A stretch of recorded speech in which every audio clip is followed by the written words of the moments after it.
Seigneur, Dieu, Créateur, Père éternel, toi qui parles de toi en disant « Je suis celui qui suis », nous élevons ton nom sur nos vies cet après-midi. Nous confessons ta gloire souveraine, ta toute-puissance. Nous t'élevons sur chacune de nos vies, sur nos volontés, sur nos pensées, sur nos choix, afin que l'œuvre du Saint-Esprit nous touche. Nous confessons devant toutes les puissances de l'enfer, devant tout le monde spirituel invisible, que tu es Dieu et que ces puissances sont sous tes pieds à cause de la victoire de Jésus. Et nous disons que par la puissance du nom de Jésus, nous avons autorité sur vous. Vous devez vous taire au nom de Jésus. Je résiste à votre pouvoir, à votre méchanceté, afin que le peuple de Dieu puisse comprendre et recevoir ce que Dieu lui-même veut transmettre à son peuple. Amen. Je partagerai celle que j'ai découverte. Ça veut dire au premier degré, ce que Jésus a fait dans un premier temps, la délivrance des captifs pour entrer par la suite dans des sphères différentes. Alors, espérons que le hamburger sera digeste pour vous. J'imagine que vous êtes venus avec nombre de questions, avec une attente certainement, une grande attente même. Et la première question qu'on pourrait se poser, est-ce que c'est moi qui ai une grande attente ou si c'est Dieu qui a la plus grande attente? Moi, je crois que la grande attente, elle est dans le cœur de Dieu. D'un peuple qui prend conscience de l'œuvre de la croix complète, où notre Seigneur et notre Maître, au moment de mourir, s'est écrié « Tout est accompli ». En français courant, Église, fidèle, mon Église, mon épouse, je t'ai donné les armes. Je t'ai donné la puissance, je t'ai donné l'autorité, les dons, les ministères. Tout est là devant toi. Qu'est-ce que tu vas faire? Est-ce que tu vas continuer à te plaindre à l'image des saules pleureurs qui donnent tellement d'ombrage dans nos églises? Ou si vous allez vous lever et dire « J'entre, je crois à ta toute-puissance ». Quelle est ton attente?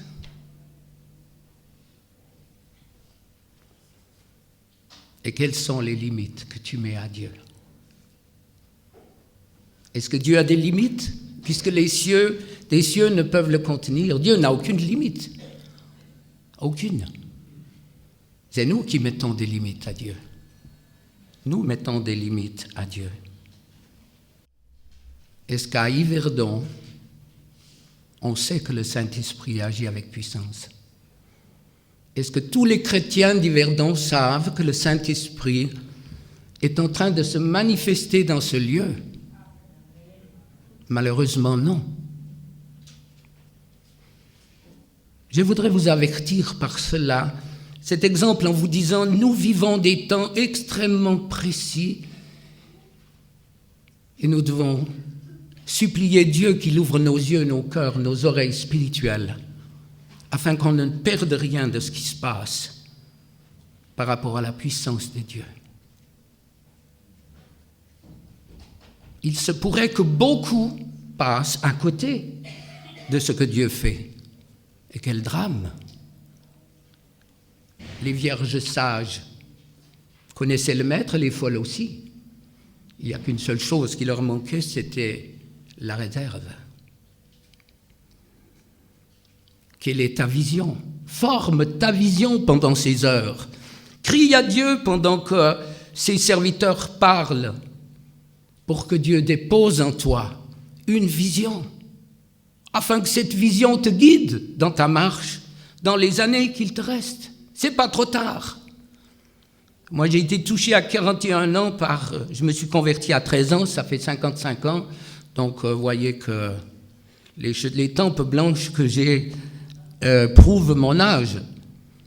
Mais je me lamentais d'avoir découvert la puissance du Saint-Esprit à la délivrance à 41 ans. Mais ce n'était pas trop tard. C'est jamais trop tard. Il faut entrer dans quelque chose de plus puissant, croire que Dieu a en réserve des choses pour nous, afin qu'il puisse manifester sa gloire, comme il le veut, être sensible, complètement sensible à ce qu'il fait. Nous allons ouvrir nos Bibles dans un chapitre qui me colle à la peau, c'est Marc 16. Alors, Marc 16, je vais prendre les versets peut-être sur lesquels on passe un petit peu rapidement, c'est le verset 14. Ensuite, il apparut au 11. Je souligne en passant, vous le savez, mais que Judas, qui a disparu, avait été choisi par Jésus. Il avait part au ministère, il avait la puissance pour chasser les démons, pour guérir les malades. Il a vu Jésus agir, il a été au quotidien à côté de lui, et pourtant, il a été séduit. Et il est tombé. Et c'est un grand avertissement pour chacun de nous. Il leur reproche leur incrédulité et la dureté de leur cœur parce qu'ils n'avaient pas cru à la résurrection, ceux qu'il avait vus ressusciter. Jésus fait des reproches. On a tellement l'habitude d'avoir un Jésus qui est tellement doux, tellement sympa, qui est là avec une grande éponge et puis qui continuellement fait d'effacer nos fautes. C'est vrai dans un sens. Mais il leur fait des reproches. Il est mécontent de l'agissement, de la manière dont ils se comportent. Il manifeste sa désapprobation. Quel reproche il pourrait nous faire cet après-midi? S'il leur reproche leur incrédulité et la dureté de leur cœur parce qu'ils n'avaient pas cru ceux qu'il avait vus ressusciter. Qu'est-ce qu'il pourrait bien nous dire aujourd'hui? Il nous dirait, faites un bilan entre le temps que vous prenez pour soigner, dorloter, nourrir votre corps. Ça ne veut pas dire qu'il faut se négliger, hein? Les chrétiens doivent faire envie. Il y en a certains, quand on les regarde, on les fuirait presque. Je ne mets pas de prénom, hein? Mais on doit faire envie. Alors c'est vrai qu'il faut soigner notre corps, puisqu'il est le temple du Saint-Esprit. Mais ce temple du Saint-Esprit, qu'est-ce que je vais lui donner à manger et à boire, spirituellement parlant? Qu'est-ce qui nous reprocherait? Nos émissions TV, nos lectures, nos amis, notre langage? Pieux à l'église, épouvantable à la maison? Ça arrive? Qu'est-ce qui nous reprocherait? Peut-être qu'il nous reprocherait nos demi-vérités ou nos demi-mensonges. On a un ancêtre qui est assez remarquable, qui s'appelle Abraham à ce moment, et aussi bien devant Pharaon que devant Abimelech, il parle de sa femme en disant « c'est ma sœur ». Et pourquoi il le dit? C'est une demi-vérité, c'est un demi-mensonge. Il est vrai, Genèse 12, 11 et 19, et puis Genèse 20, 12, il dit ceci, « Il est vrai qu'elle est ma sœur, fille de mon père, seulement, elle n'est pas la fille de ma mère. C'est une demi-sœur. C'est une demi-vérité. Ça nous arrange, les demi-vérités. J'irai pas jusqu'à dire un demi-mensonge. Vous voyez que c'est futé. Mais les demi-vérités, ça nous colle à la peau. On demande la gloire de Dieu, mais si la gloire de Dieu descendait dans des assemblées, on serait presque tous consumés. Et nous devons comprendre ceci. consumés à cause de notre péché. Des demi-vérités qui nous arrangent si souvent. Seulement, elle est ma sœur. Oui, c'était ça. Et puis dans Marc 14, 37, Simon, tu n'as pas pu veiller 1 heure avec moi. La fatigue de la vie, le stress du travail. Bien sûr, on est tous pris dans le tourbillon, mais le temps que nous donnons au Maître, le fait d'aider quelqu'un qui a besoin d'aide, sans l'arroser de versets bibliques, il a besoin de tout sauf que de versets bibliques. Il a besoin d'amour manifesté au travers d'hommes et de femmes qui viennent donner gratuitement, sans recevoir. Et puis, plus loin, on les voit de nouveau endormis. En Luc 22, 45, ils sont endormis de tristesse. Quand les ailes nous tombent, quand le zèle, avec un Z, nous a quittés,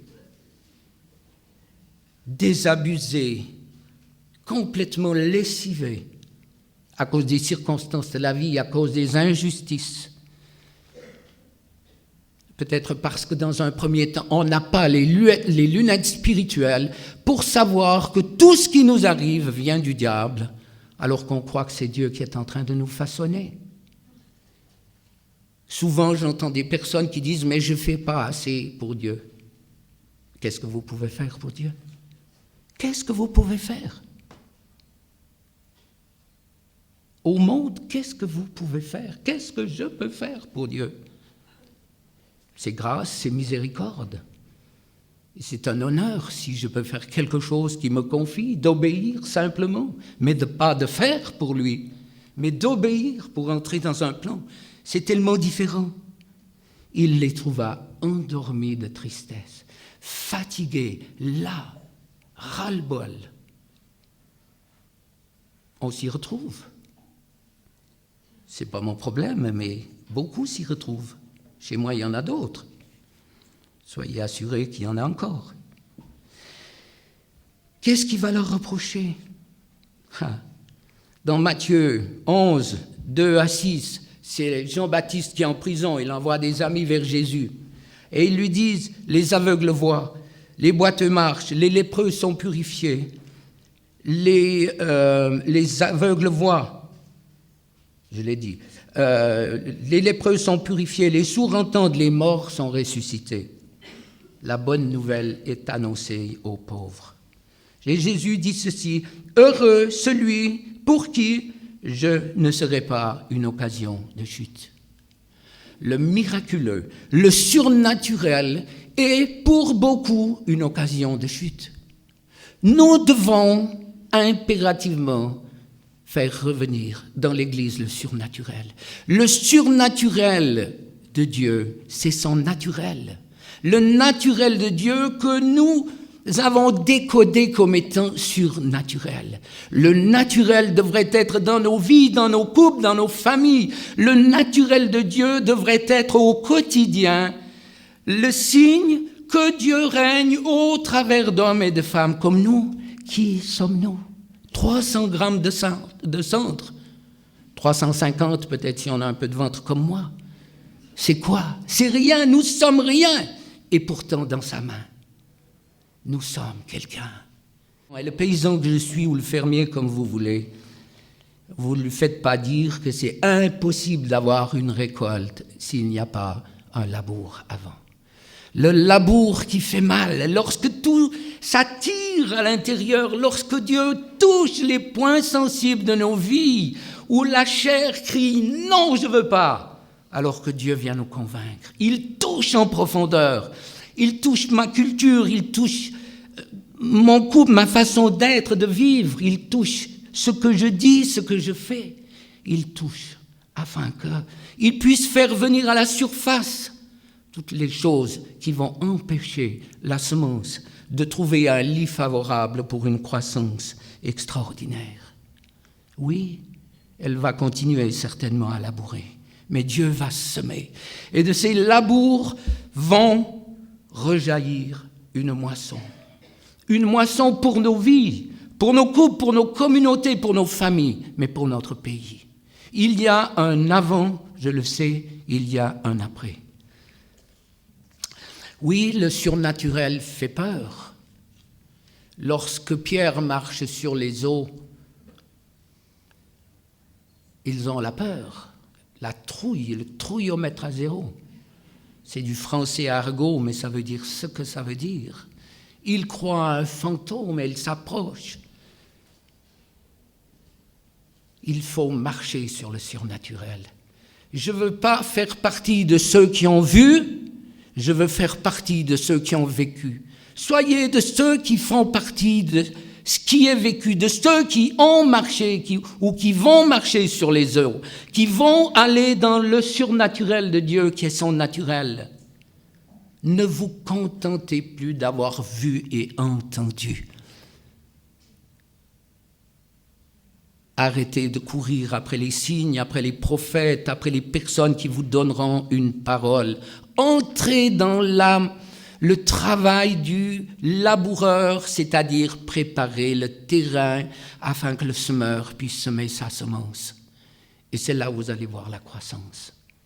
Extraordinaire maître qui nous entraîne à sa suite et qui nous donne des choses tellement merveilleuses. Il y a tellement de choses, il pourrait nous reprocher nos murmures.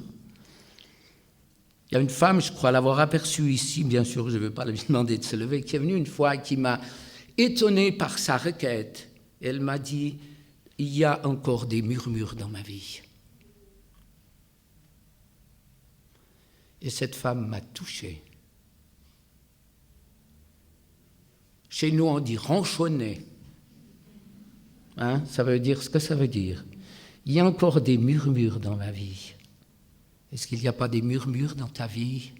Dieu, pourquoi ça m'arrive? Dieu, pourquoi il pleut encore? Dieu, pourquoi il fait trop chaud? Dieu, pourquoi il fait froid? Dieu, tu vois ceci, tu vois cela. La chorale des saules pleureurs dans le corps de Christ.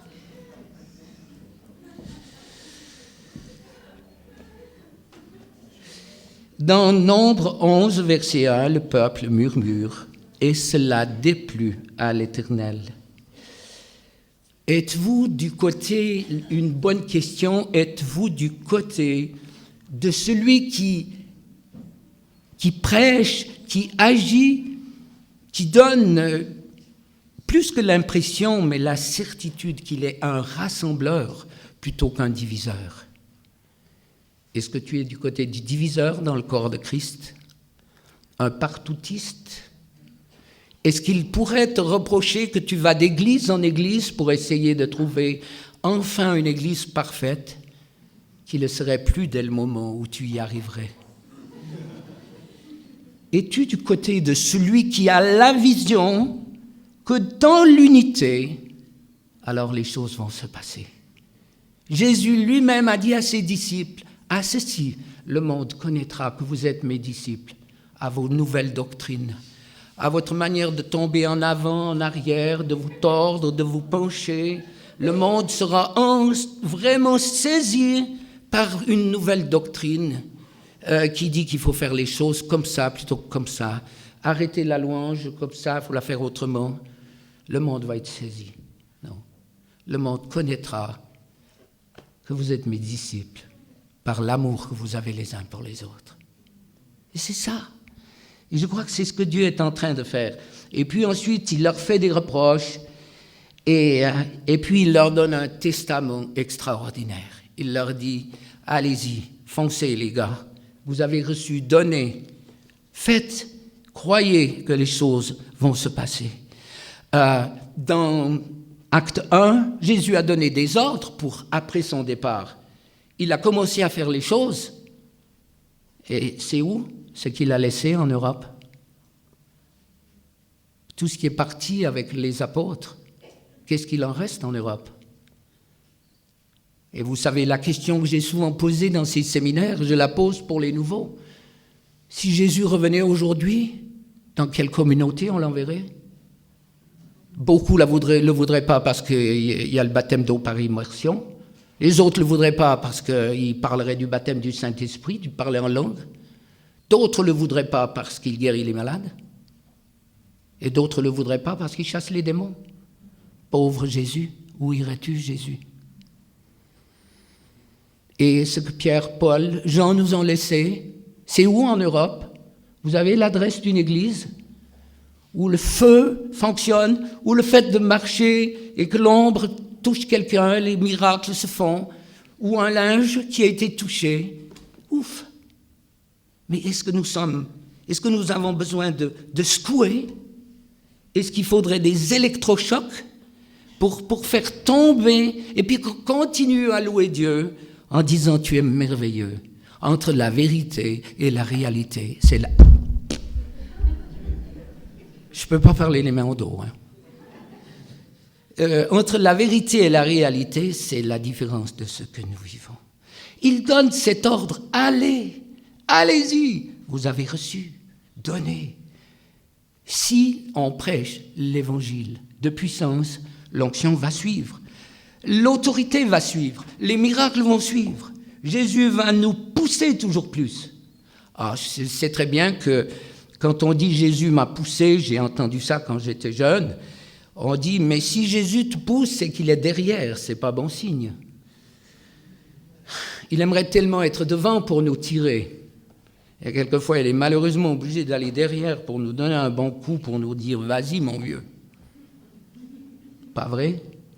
Chez moi, en tout cas, quelquefois, il le fait. Nous avons besoin de cette puissance et de cette autorité. Nous devons nous réveiller spirituellement par rapport aux promesses de Dieu. Mais moi, je me trouve misérable par rapport à ce que Dieu fait dans ces pays. Nous devons nous réveiller. Nous devons nous réveiller par rapport aux promesses de Dieu. Les signes sont normaux. Sinon, Dieu a échoué. Ah, c'est vrai que quand je vois certaines personnes, certains couples, certaines églises, moi je dis Dieu, tu as échoué. Et pourtant Dieu n'a pas échoué. Toute œuvre,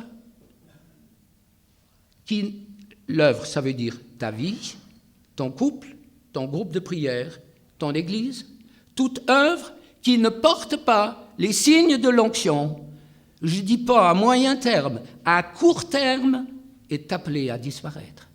Ça va être balayé par un souffle et un tout petit peu comme un bateau qui s'est aventuré un tout petit peu trop loin sur le lac et tout d'un coup, il y a un coup de tabac qui arrive et c'est la catastrophe. Nous en sommes là. Qu'est-ce que nous pouvons faire face à ce raz de marée qui monte? Ça fait 25 ans que je lutte contre le royaume des ténèbres au travers de la délivrance et je vois les choses qui montent. Et nous devons, c'est l'heure. Dieu nous secoue, il le fera encore. Et nous devons chercher. Luc 24, 49, « J'envoie sur vous ce que mon Père a promis. Alors, restez, attendez. Recherchons la puissance, recherchons l'autorité afin que nos vies changent. Et il y aura des signes qui vont venir. Les signes, c'est quelque chose de normal parce que la parole de Dieu est confirmée au travers de nos vies. Nous devons porter le fruit du signe pour les païens qui sont autour de nous.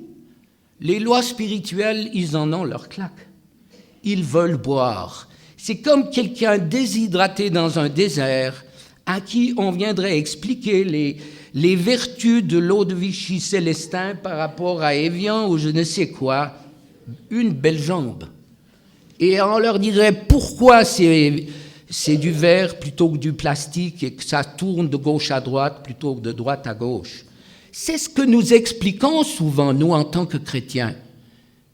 Et quand on prie, souvent, ce sont des jérémiades où on raconte à Dieu le prénom des personnes, son âge, le numéro d'AVS, et puis Dieu fatigué, souvent s'endort alors que nous prions. Fatigué, nous fatiguons Dieu parce que nous lui expliquons les choses. Est-ce qu'il n'y a pas là un problème que Jésus pourrait nous reprocher ce matin? Tu nous expliques la parole au lieu de la vivre. Est-ce que vous vous y reconnaissez pas un tout petit peu? Je ne vous gronde pas. Tout à l'heure, vous aurez l'opportunité de vous sortir de vos sentiers. Et Dieu est fidèle dans ce qu'il fait. Est-ce qu'il ne nous reprocherait pas ceci? Alors, quelle chose extraordinaire. 1 Corinthiens 2,4, c'est un message plein de puissance où l'apôtre dit ceci: ma prédication ne représentait pas sur les discours persuasifs, c'est le grand Paul qui dit ça, de la sagesse, mais sur une démonstration d'esprit et de puissance, afin que votre foi fût fondée, non sur la sagesse des hommes, mais sur la puissance de Dieu. Vous pouvez lire votre Bible le plus longtemps possible, votre foi ne va pas bouger. Vous pouvez lire les commentaires bibliques, votre foi ne va pas bouger. Votre foi va changer dès le moment où vous mettrez en pratique la parole de Dieu et que cette parole va devenir vie au travers de vos mains. Lorsque vous allez voir Dieu agir au travers de vos vies, vous allez grandir. La Bible ne va rien changer dans votre manière d'être et de faire. Elle va encore mettre des couches et des couches et des couches. Ouais, ça peut même être des pampers spirituels dans votre tête. Je pense à couches parce que des fois, non, ma fille m'a fait aller chercher quelque chose l'autre jour qui ressemblait étrangement à des couches. Et on en a une rude couche. Et c'est bon que Dieu nous secoue. Vous acceptez mes remarques un petit peu pointues. Qu'est-ce que nous avons entre nos mains? Nous avons tout. Jésus nous a tout donné. Pour les fatigués, pour les hommes et les femmes qui crèvent autour de nous, sans aucune espérance. Dieu nous a tout donné. Il le dit à qui? Ceux qui auront cru. Et moi, j'ai une annotation, école biblique, licence, doctorat, théologie, faculté de Vaud. Moi, je l'ai faite. Comme paysan, j'ai fait la faculté de Vaud. Mais, non. Aucune exigence. Ceux qui auront cru. Des enfants, des tout-petits, qui font des miracles extraordinaires parce que tout simplement, ils croient. Dans un camp de famille de qui j'avais fait l'expérience suivante, j'ai demandé à ma femme de préparer un certain nombre de friandises pour les enfants, et bien sûr, je les ai cachées. Et puis... au moment où il partageait avec nous, il faisait la première partie, j'ai dit, les enfants, il y a des cadeaux pour vous. Ben, les enfants, ils se lèvent, ils se précipitent. Un adulte, il dit, il y a un traquenard là derrière. Qu'est-ce qui peut bien se cacher là derrière? Faites un pas de plus, vous transposez ça sur Dieu. Si je lutte contre le royaume des ténèbres, qu'est-ce qui va m'arriver? De toute façon, il lutte contre vous, que vous le vouliez ou non. Seulement le fait de dire « je vais faire quelque chose » déclenche chez vous encore de la peur. De toute façon, le royaume des ténèbres lutte contre vous. Ceux qui auront cru, la foi, c'est se tenir sur les promesses de Dieu, croire et obéir. Et on voit les résultats et la foi va augmenter. C'est le Saint-Esprit qui a inspiré la parole de Dieu et c'est un esprit de vérité. Et Dieu ne se trompe pas. Nous devons agir sur les promesses de Dieu d'une manière forte, nouvelle et puissante. L'ennemi nous a volés. Je le répète, dans tous les séminaires, nous avons été volés. Les enfants ont été formés pour être des incrédules et les enfants incrédules sont devenus des adultes. Dans nos églises, on nous explique des miracles, mais nous n'en voyons point. Donc, nous devenons incrédules. Comment vous pouvez croire à quelque chose qui n'existe pas? Ce n'est pas possible. Donc, nous sommes pris dans cette tourmente d'incrédulité. Et c'est quelque chose qu'il faut faire sauter, que je ferai sauter tout à l'heure, afin que nous puissions entrer dans quelque chose de plus du projet de Dieu pour nos vies, pour recevoir, pour aller. Et la délivrance est au premier degré, c'est ce que Jésus a fait au quotidien. Et comprenez que nous, en tant que soldats impropres, nous serions comme des infirmières ou des chirurgiens qui commenceraient une grande opération en n'étant pas propres. La vie du patient même serait en danger. Comprenons cela. On ne fait pas n'importe quoi, n'importe comment. Vous l'avez souvent entendu de ma voix, mais je le souligne. C'est parce que certainement qu'il y a des personnes qui sont nouvelles. Nous devons donner une place importante au Saint-Esprit afin qu'il puisse agir, me transformer, me donner un miroir pour me dire, comme Nathan a dit à David, « Tu es cet homme-là ». Souvenez-vous de ce que je disais tout à l'heure. Si Dieu faisait descendre sa gloire et sa puissance sur nous, la plus grande partie serait consumée par le feu, à cause de notre vie, à cause de notre incrédulité, à cause de ce que nous avons vécu esclaves. L'esclave, il y est pour rien, mais de ce que nous avons hérité, de ce qui nous a façonné, de ce qui nous a tourmentés. Et Dieu vient enlever cet après-midi. Si tu crois que la charrue a passé ce matin, si tu crois à la parole de Dieu, tu vas rentrer libre. C'est simple, il faut croire. Dieu ne fait rien contre notre volonté. Il ne nous touche pas. Jamais il nous laissera vivre. Quelqu'un a dit une fois, je ne sais plus qui, mais qu'en enfer, personne ne pourra accuser Dieu d'avoir été forcé à faire telle ou telle chose. Chacun, nous sommes libres.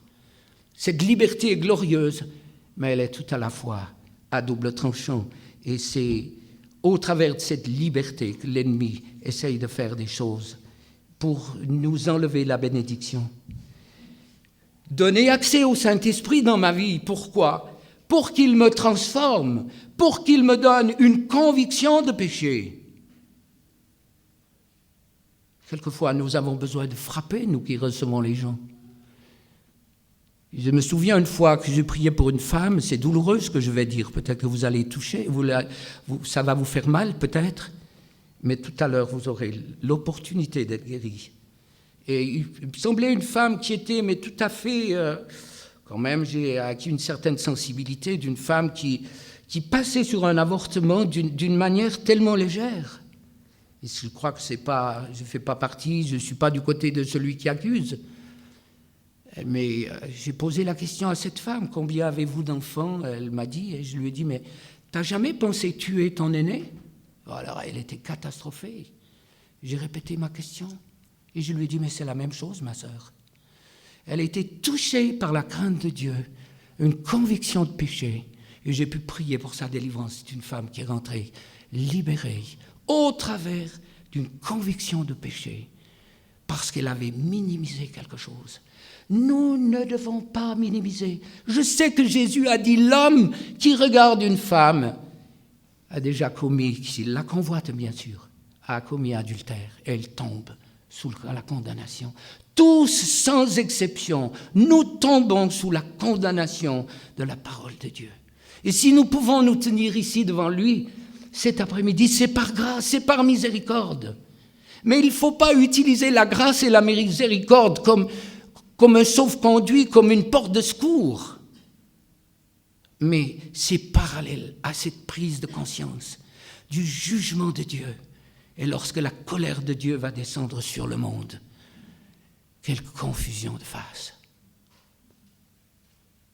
Bien sûr qu'il y a toute la souffrance. Nous chantons des chants libres de nos chaînes, et puis ça crie à l'intérieur, mais on chante avec les autres. Quelle est l'alternative ? Quelle est la possibilité de m'en sortir ? Jusqu'à 41 ans, je n'ai jamais eu une seule opportunité de me libérer du tourment qui était dans mon cœur. J'ai vécu dans une famille chrétienne, je me suis converti à 13 ans, mon père était un homme de Dieu et qui m'a enseigné à aimer la parole de Dieu, mais toute la dimension du baptême du Saint-Esprit et de la délivrance m'a été cachée.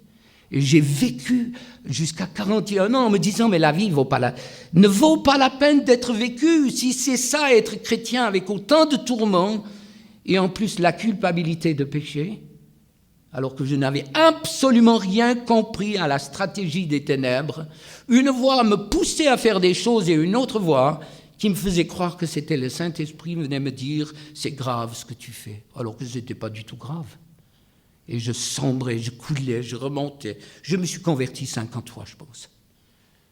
Alors, je ne veux pas dire 50 fois, mais... Parce que le prince des ténèbres me tenait dans ma conception des choses. Je n'avais pas compris ce qu'est la miséricorde qui va jusqu'à libérer les captifs pour rendre la vie. Que d'hommes et de femmes dans les chaînes qui hurlent. Je crois que ce matin, beaucoup les ont entendus. Et c'est pour ça qu'il y avait des cris. Et c'est ce que Dieu m'a permis d'entendre lorsqu'il m'a appelé en 1975, lorsqu'il a découvert le puits de l'enfer où j'ai entendu le cri et je voyais comme on était là, quand l'air vibre à la chaleur, quand il fait ces grandes chaleurs, je savais que Dieu mettait un fardeau par rapport à l'enfer. Et j'ai plus jamais été le même. Arrêtons d'être satisfaits avec nous-mêmes. Cherchons beaucoup plus. Demandons au Prince, Seigneur de gloire, de nous remplir. Être rempli du Saint-Esprit, bien sûr, c'est parler en langue. Encore faudrait-il l'utiliser. Mais l'utiliser pour donner, pour combattre, pour être la main de Dieu qui va faire des choses. Est-ce que le Saint-Esprit, le baptême a été pour moi un but ou le moyen que Dieu utilise dans ma vie pour que son feu descende et qu'il me transforme? Laisser rentrer le Saint-Esprit en moi, ça veut dire, Dieu, tu as droit de regarder dans tous les tiroirs de mon armoire, de ma commode, de la cave au grenier, tu as droit de venir mettre ta main. Si tu as quelque chose à me dire, tu me dis. Je sais que le chemin sur lequel je marche, il n'est pas facile. On marche sur des arêtes, on n'est pas encordé, mais il y a la main de Dieu invisible et des anges. Et nous devons laisser le Seigneur de gloire travailler en nous afin que cette sanctification nous entraîne. Elle est facile et difficile tout à la fois, c'est vrai, mais elle est facile si je le laisse agir. Et il veut me rendre pur. Il veut que le caractère de Jésus vienne en moi. Le fruit de l'Esprit n'est autre que le caractère de Jésus dans ma vie. Oh, je sais que vous avez tout, la paix, la joie, la patience, la tempérance, toutes ces choses, vous les avez tous. Mais enseignez les autres qui sont autour de vous à avoir toutes ces choses. C'est un peu dur, mais c'est vrai. Et Dieu veut que le caractère de l'agneau soit en moi. Nous devons refléter la gloire de notre Maître. On est grands-parents avec ma femme, donc je ne suis pas irrespectueux en disant « Jésus ne vient pas chercher une grand-mère toute tremblante avec 2 brise-nouilles de chaque côté, 3 chicots, qui sent mauvais de la bouche et des pieds, qui vraiment mais qui rebute. Il vient chercher une épouse, mais glorieuse, extraordinaire, formidable, quelqu'un mais qui fait plaisir, beaucoup plus que ça, qui attire les autres parce que la puissance de son maître est dans son cœur, l'a transformé. Alors, c'est ça l'œuvre du Saint-Esprit, c'est nous transformer. L'angoisse, la peur, la panique, l'impureté, les pensées de suicide au 1er degré, peur du cancer, peur de l'infarctus, et puis tout le reste, tous les cousins germains, c'est tout ce qui était dans mon cœur. Et qu'est-ce que tu peux dire de Dieu avec tout ça? La peur, l'angoisse, la panique, ça te sert. C'est au plexus, t'es bloqué. Et qu'est-ce que tu peux dire d'un Dieu sans être hypocrite? Et lorsqu'au travers de la délivrance, toutes ces choses sont parties, la première chose que le Saint-Esprit a fait, il a pris une chaise longue. Et il était bien. bien, il avait une place. Il m'a mis au large. Et mon corps, ma santé a complètement changé. Parce que lorsque les esprits sont loin d'un corps humain, la santé vient, la vie vient, la résurrection vient et transforme la joie de vivre avec une souffrance, bien sûr, pour ceux qui ne veulent pas, ne pas être une occasion de chute au travers des miracles. Il y a ceux qui nous ont crus, il y a ceux qui nous ont suivis et il y a tous ceux qui nous ont rejetés lorsque nous sommes entrés dans cette dimension. Et c'est douloureux. C'est douloureux d'être rejeté par ceux qu'on aime. Et c'est ce qu'ils ont fait pour le Maître. Ils l'ont rejeté, ils l'ont laissé de côté.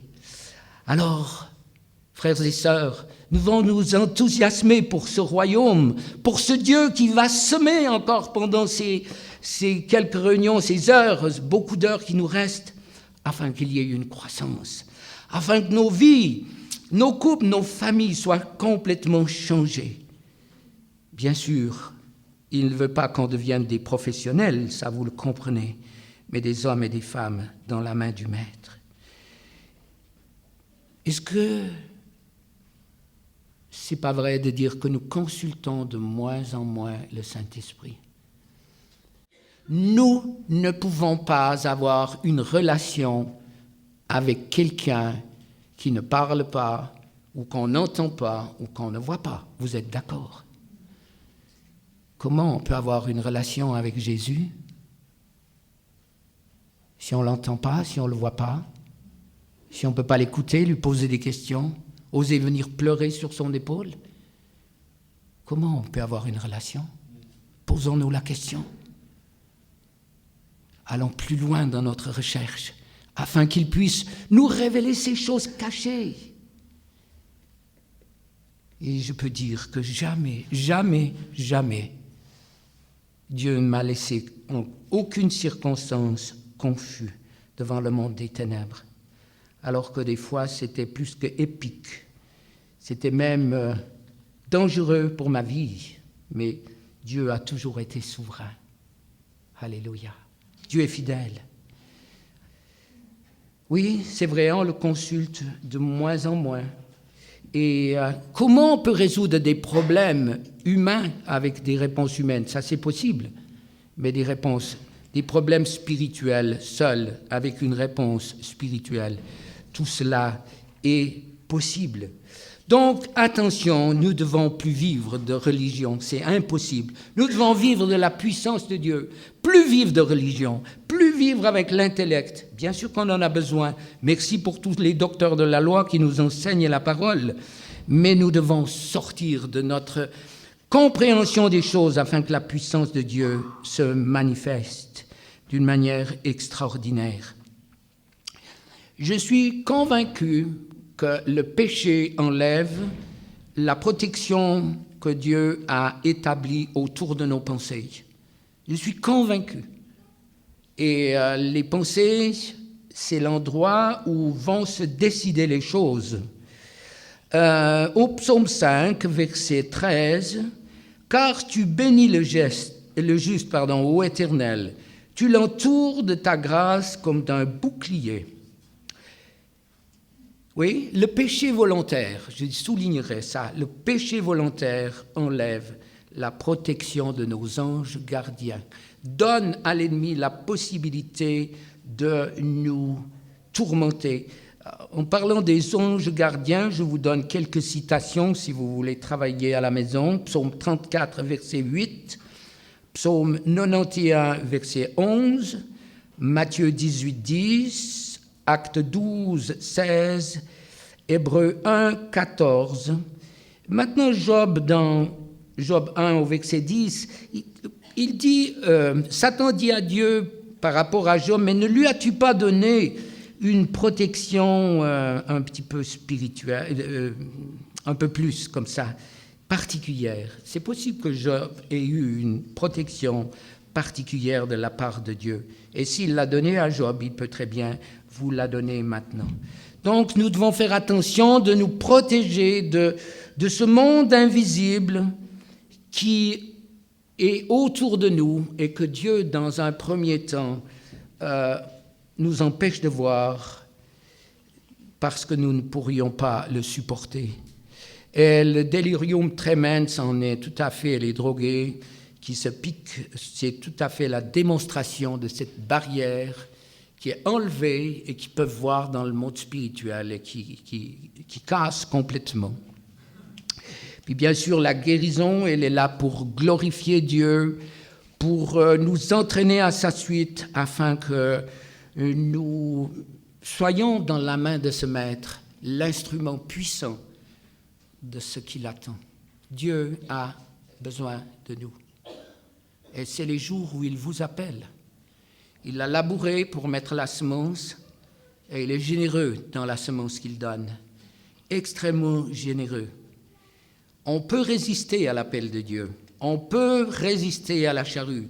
Oh, on chante, hein? On chante bien, brise-moi, façonne-moi, sonde-moi, on chante là. Hein? Comme le coq. Le coq, il chante les yeux fermés, le coq. Vous savez pourquoi? Parce qu'il sait les strophes par cœur. C'est toujours les mêmes. Les yeux fermés. Bon, ben, vous n'avez peut-être pas vu des coqs de près, mais c'est comme ça. Il y a beaucoup de chrétiens qui chantent sans même savoir ce qu'ils chantent. Brise-moi, façonne-moi, sonde-moi. Et à peine Dieu arrive un tout petit peu avec le scalpel, arrête. Je ne supporte pas. On n'aime pas souffrir, on n'aime pas quand Dieu nous reprend, mais il est obligé de labourer afin que la semence entre dans nos vies d'une manière forte et puissante. Frères et sœurs, nous avons été volés. L'ennemi a pillé l'héritage du peuple de Dieu. Il ne reste plus que des formes. Il ne reste plus que des formules. Regardez comment l'adultère pénètre dans l'Église. Regardez comment les couples tombent les uns après les autres. Ouvrez les yeux, regardez les divisions, regardez les luttes intestines. Je l'avais mis avant qu'Anna le partage, mais c'est vrai et c'est vrai. Ce n'est pas le monde des ténèbres qui a empêché l'Église, c'est l'Église elle-même qui se fait harakiri par ses divisions, par ses critiques, par sa médisance. Ce n'est pas le monde des ténèbres qui empêche l'Église. Arrêtez de croire et de dire « Satan m'attaque ». Ben, espérons qu'il vous attaque pour que vous puissiez gagner des batailles et être vainqueurs, c'est le but. Dieu l'utilise pour nous attaquer pour qu'on puisse être des vainqueurs, qu'on utilise nos armes. Tout le monde veut gagner des batailles et personne veut tout le monde veut des victoires et personne veut des batailles. Comment ça fonctionne? On veut la louange, mais on veut ni chanteur, ni organiste, ni rien. Bon, ça peut fonctionner. C'est vrai, on peut mettre un tourne-disque du siècle passé, ça peut aller aussi. Mais dans ma compréhension des choses, saisissons ce que Dieu nous a donné et mettons cette semence en terre afin que nous puissions avoir la victoire. Nous avons été volés. Le texte pour moi, qui est le texte choc, tout le monde doit le connaître par cœur, c'est Jean 10, le voleur ne vient que pour dérober, égorger, détruire. Il ne reste plus rien après ça. Et Jésus est venu en disant, je suis venu afin que mes brebis aient la vie et qu'elles soient dans l'abondance. Est-ce que tu es dans l'abondance? Le lundi matin devant la glace, avant de prendre le fond de teint, avant de prendre un peu de petits trucs pour les pommettes, est-ce que tu es dans l'abondance? En regardant l'œuvre de Dieu, est-ce que tu es la créature merveilleuse? Le premier pas vers la victoire, c'est d'apprendre à s'apprécier, à s'aimer, à se considérer beau. Moi, je me trouve beau. C'est peut-être beau, mais c'est beau. Ma femme fait un sourire, c'est bon signe. Si je ne m'accepte pas, je ne vais pas vivre des promesses de Dieu. M'aimer, m'accepter, recevoir, croire le projet de Dieu pour ma vie, croire qu'il me donne, que je n'ai qu'à prendre, que je n'ai qu'à aller en son nom. Je ne vais pas seul, je vais en son nom. Je vais avec la puissance, je vais avec l'autorité, je vais avec ses promesses. Mais c'est les premiers pas qu'il faut faire, croire, oser. oser. Est-ce que j'ose? Et toutes ces cassettes qui viennent, c'est « t'es nul, tu es rien, tu y arriveras jamais, tu pourras jamais t'en sortir ». Pourquoi les chrétiens écoutent le diable et n'écoutent pas Dieu? Les chrétiens écoutent le diable. Je suis nul, je suis rien, j'ai aucune valeur, j'y arriverai pas. Et Dieu dit ça aussi, hein? Dieu dit t'es nul, t'es rien, tu y arriveras pas, je pourrai jamais rien faire avec toi. Hein, c'est ce que Dieu dit, hein, c'est ça. Dieu dit pas ça. Est-ce qu'il y a un verset où Dieu dit je vais faire de toi un raté, un nul? Aucun. Pierre précieuse, pierre de grand prix. Je t'ai choisi, je t'aime, tu es mon ami. C'est ce que Dieu dit de vous. Écoutez ce que Dieu dit. Écoutez ce que Dieu dit dans sa parole. Lisez ce que Dieu dit de vous. Arrêtez de croire le menteur. Ça commence là, la vie de victoire. Oh frère, j'y arriverai jamais. Oh frère, si vous connaissiez ma femme, vous auriez tout compris. Oh frère, si vous connaissiez mon mari, il arrive, il s'installe, il lit son journal, il s'affale. Catastrophe. Oh frère, si vous connaissiez mon mari, quand il se déshabille, c'est comme une poule qui se secoue, il y a un tas. Et il y a 42 ans que ça dure. Ça pourrait me ressembler presque. Non, ça va mieux. Oui, il y a des raisons pour être découragé, pour souffrir. Il y en a. Mais si je prends au mot ce que Dieu dit de moi, ma vie va changer. Pourquoi est-ce que si Jésus était là et vous donne une parole, vous le croiriez instantanément? Et parce que des prédicateurs le disent, parce que vous pouvez le lire dans la parole, il n'y aura jamais cet effet pareil dans vos vies. Peut-être qu'il vous faut vous secouer avant de prier. Pourquoi pas vous imposer les mains en disant « Mais tout ce qui est sur moi, tout ce qui est ténèbres, j'en veux plus, je veux la lumière. Dieu, éclaire la parole, qu'elle soit pour moi, je la veux pour moi. » Dieu n'a pas écrit la parole pour Étienne Vernaz, pour Edmé Bigler, pour ceux qui sont ici. Elle est pour moi. Si je la lis, elle est pour moi. Pour moi. Elle me touche.